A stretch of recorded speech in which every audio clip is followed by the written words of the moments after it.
The Time Machine by H.G. Wells is one of my favorite classic sci-fi novels of all time.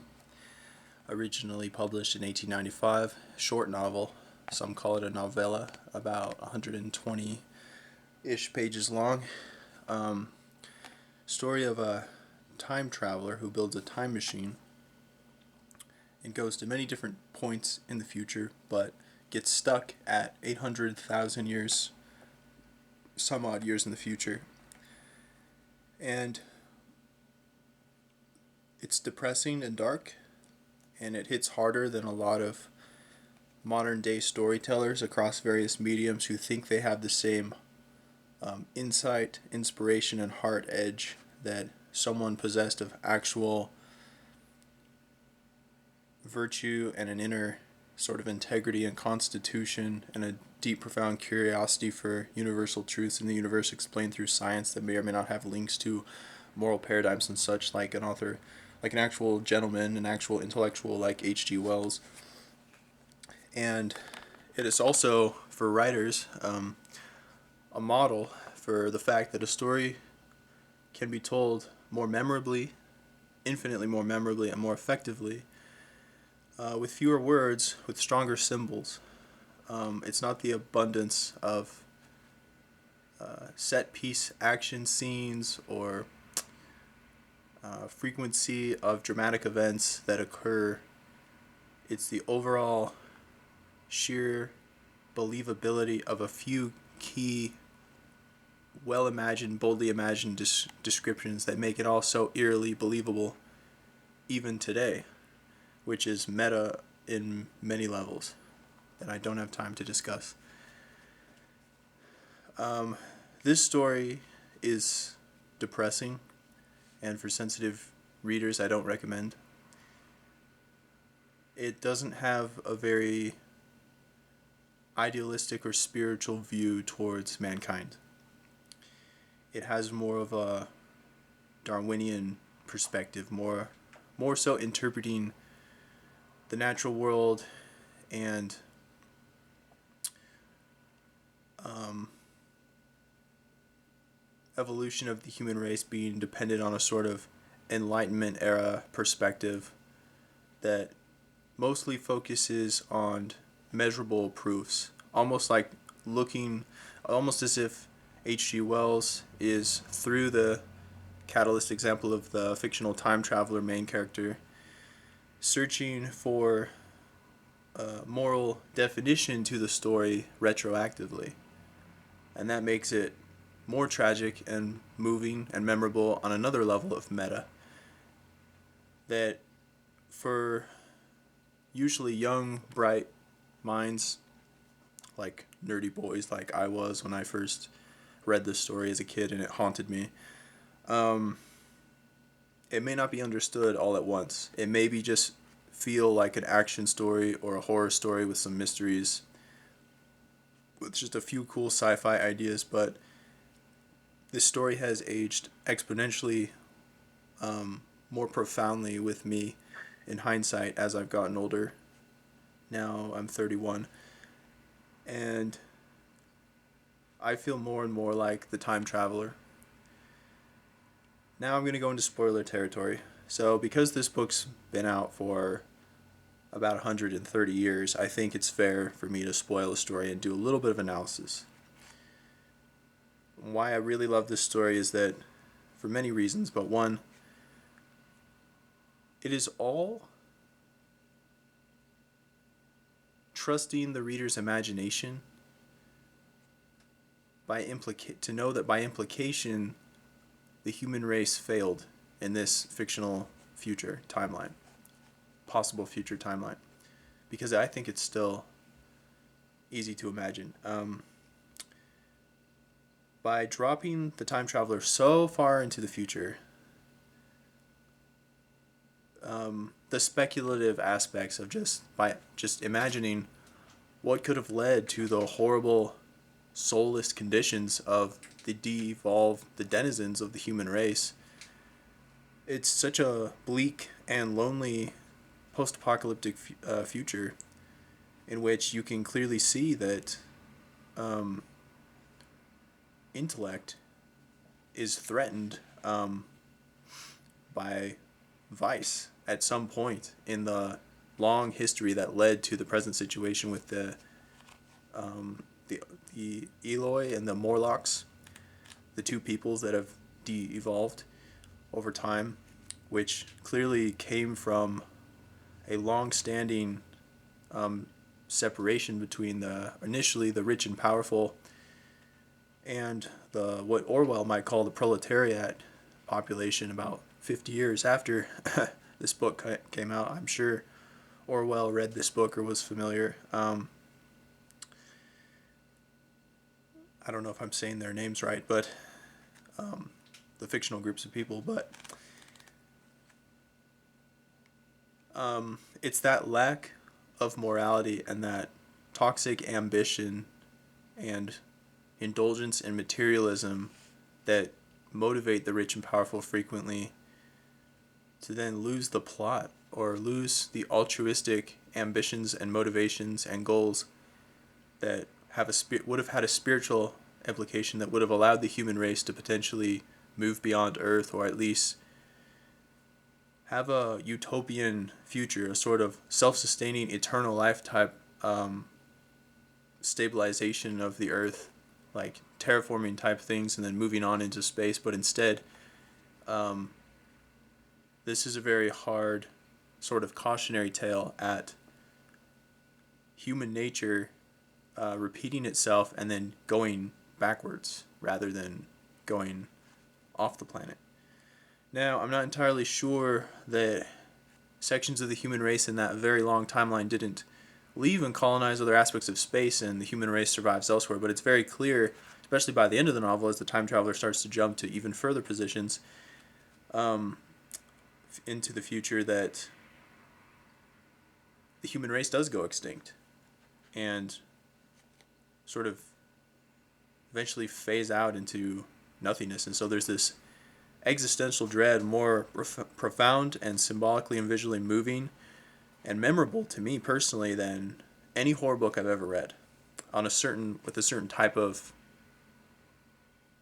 enduring bleak despair. And so the Time Machine deserves to be remembered and always stays with you at whatever age you've read it. This really is one of the first, greatest, genuine, well thought out science fiction masterpiece novels that seems to have a sort of eternal relevance. And it is never once preachy. It is just the story, and any sort of self-interpretation that contains any moral meaning and sort of a cautionary message or tale is by implication and is left to the reader's imagination. But one thing we do know, whatever direction the human race took in that de-evolving process that the time traveler witnesses was a mistake. Whatever larger collective so-called moral value system society had was flawed. And the fact that it mirrors elements of caste systems and pride and the seven deadly sins and ambition and greed and desire for power, and one of those things is obviously in one of the offshoots or consequences of those sins, idolatry, that is demonstrated in the now worthless beautiful structures and elaborate worshipped creations of mankind when they pass through sort of materialist age. Like, you think of something like, I don't know, ancient Rome or Egypt or Venice or Las Vegas today. It's like it clearly shows a sort of overexpending, the human race overexpending itself without moral centeredness. And so this has been my analysis and my interpretation. You might read it and get something totally different. At its base level, if you're not able to grasp the greater spiritual implications as a cautionary tale, which is to this day mind blowing. It is at very least a pretty solid thriller, which is surprising considering it came out so long ago. The pace is quick, and although the operatings of the time machine itself are not totally believable, the perspective of the main character is well written enough is that he's believable. He genuinely feels like a scientist, and his devotions are more into the measurable, the provable interpretations of the universe, meaning sometimes excessively practical. Therefore, the book is very non-poetic, and you can see the inspiration into hard sci-fi to this very day. The sort of writing that focuses on just what happens with very little expostulation or further detail, or just very to the point, and that can make it a little bit even more bleak and dry and kind of sad in a way.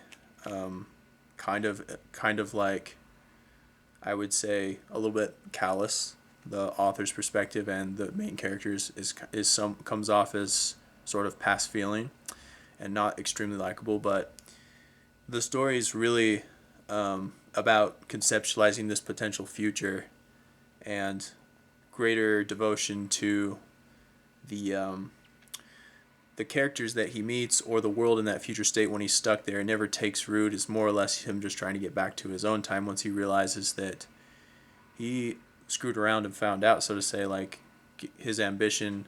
Very similar to Mary Shelley's Frankenstein, tonally and in spirit. I believe this came out after, but I'm not so sure. And in that, it's part of the cautionary messages, I guess you could say. This is kind of a long shot for this novel. It was much more profound in Frankenstein, but the danger of obsession with knowledge and truth and fame is attached to that as well. And basically trying to play God and understand the mysteries of the universe and how isolating from humanity that feels. Reading this book, one of the reasons it's unintentionally so scary on an existential level is that you feel totally alone. Now, imagine being totally alone, totally isolated from humanity is worse than death. It's worse than pain. It's worse than anything. The only book that I've read that has that feeling on an even more negative level, or almost on the same, I don't know, they're about the same in different ways, would be I Am Legend by Richard Matheson. Another one of my favorite novels of all time. I relate to this character and Robert Neville in I Am Legend a little bit too much. Sometimes I feel like the Morlocks and the Eloi even more are an allegory for modern day Westerners who continue to struggle for things in life without a why, without a spiritual centeredness, because vice in general has become culturally and socially pretty much universally accepted and validated, if not, and sometimes bizarrely promoted through false ideologies and whatnot. And that leads to a decrease in intellect in people. I don't consider myself particularly intellectual or having a high IQ, but in terms of my present soundness of mind, I'm able to keep things together and see things that a lot of my peers, my fellow beings, my fellow humans are not. And not able to, I think that in many ways, a lot of the patterns of de-evolution that are manifest more clearly with hard-hitting symbolism and a sort of thriller, dramatic twist in this book are so relevant to modern Western society today in a huge way. That's why I'm approaching this particular review with a sort of reverence.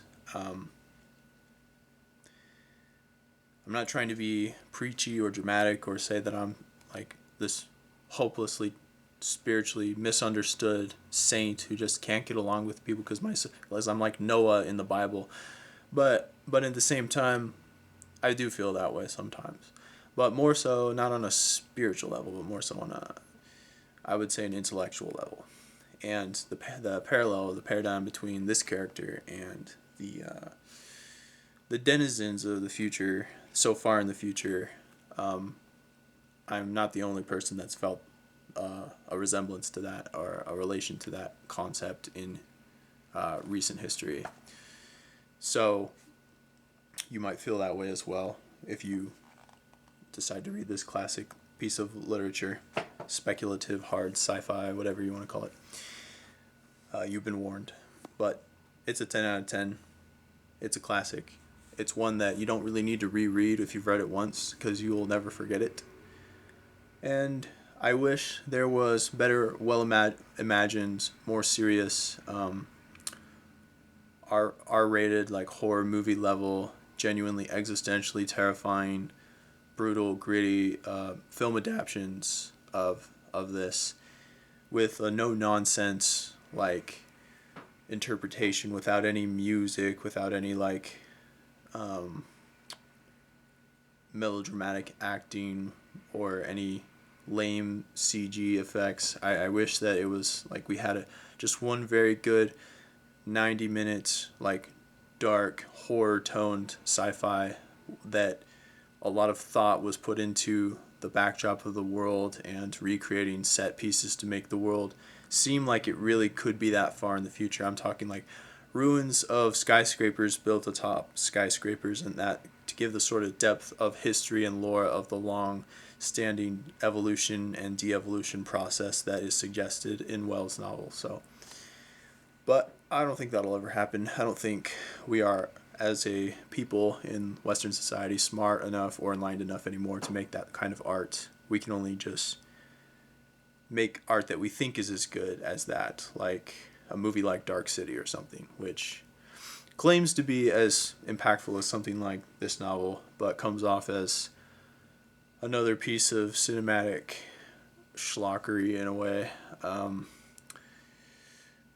that loses its edge and is afraid to go into the real existential darkness that it suggests in the beginning, and thus not really break through and just becomes another American film, big Hollywood film, trying to have enough crowd-pleasing elements. While it almost gets there, it fails in the end by having a sort of happy ending type of thing. And so anyway, more than you ever wanted to know, but yes, Time Machine, one of my favorite novels, 10 out of 10. It's very sad, very lonely experience. I wouldn't call it an essential read. One of my personal favorites, to be fair to what I know the vast majority of people value as a critic. I think it's only for certain individuals who are interested in these particular types of themes I've been discussing. So, anyway.